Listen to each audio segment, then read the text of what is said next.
এই হচ্ছে কালকে যে আমি গাছ থেকে আম পেড়ে এনেছিলাম, সেই আমগুলোকে ছুলে পিস পিস করে নিয়েছি। আর এভাবে এখন কুচিয়ে নিচ্ছি আমের চাটনি বানাবো বলে। ফ্রাই প্যানে এখন তেল ঢেলে নেব। আজকে আমি 1 টেবিল দিচ্ছি না, আজকে দিচ্ছি আমি একটু সর্ষের তেল। আর দিব শুকনো মরিচ।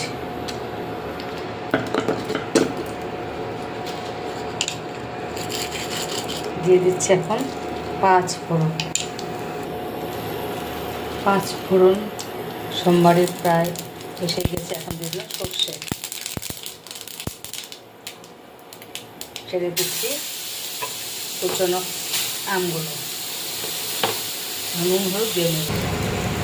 একটু ভাজা ভাজা হয়ে গেল, এখন গুড় দিয়ে দিব চিনির বদলে, দিয়ে জল দিয়ে দিব।